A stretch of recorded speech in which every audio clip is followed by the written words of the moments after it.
29 ஆண்டுகளுக்கு பிறகு ஆதித்யன் தனது சொந்த ஊரான பிரம்மபூருக்கு திரும்பிக் கொண்டிருந்தான். அவனது நண்பன் கவின் காரை ஓட்டிக் கொண்டிருந்தான். ஆதித்யன் இப்போது ஒரு வெற்றிகரமான தொழிலதிபர். ஆனால் அவனது கண்கள் பழைய நினைவுகளை தேடி சாலையோர மரங்களை பார்த்து கொண்டே இருந்தன. இந்த ஊர் அதிகம் மாறிவிடவில்லை என்று மெல்லிய குரலில் சொன்னான் ஆதித்யன். அவனது மனதில் ஏதோ ஒரு குற்ற உணர்வு நீண்ட காலமாக மறைந்திருந்தது. அவர்கள் ஊரின் மையப்பகுதியை அடைந்தனர். ஆதித்யன் தனது பழைய பள்ளியையும் விளையாட்டு மைதானத்தையும் கவினுக்கு காட்டினான். அங்கேதான் நான் ஓடி விளையாடினேன் என்று சுட்டிக்காட்டினான்.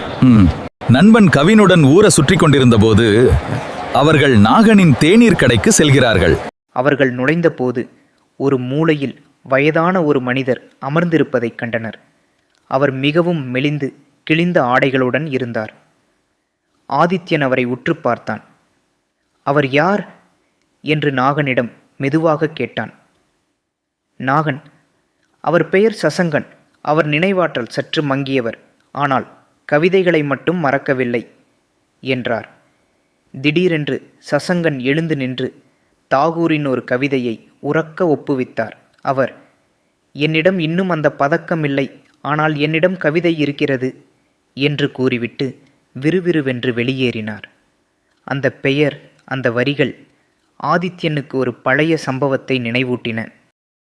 ஆதித்யன் தனது பழைய மூதாதையர் வீட்டிற்கு சென்றான். நேராக மாடிக்கு சென்று அங்கிருந்த ஒரு குறுகிய ஏணியின் வழியாக பேட்டிக் பகுதிக்கு ஏறினான். கவின் கீழே நின்று கொண்டு ஆதித்யனை பார்த்து கொண்டிருந்தான்.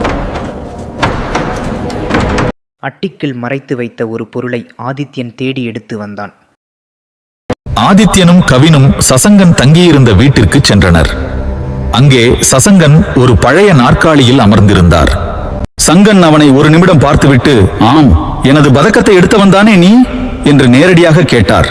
ஆதித்யன் தலை குனிந்தான்.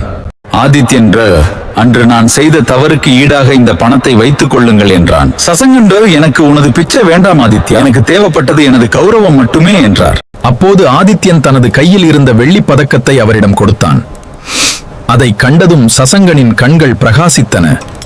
ஆதித்யன் தனது மனப்பாரம் குறைந்ததை உணர்ந்தான். மன்னிப்பு என்பது பணத்தை விட பெரியது என்பதை அவன் புரிந்து கொண்டான்.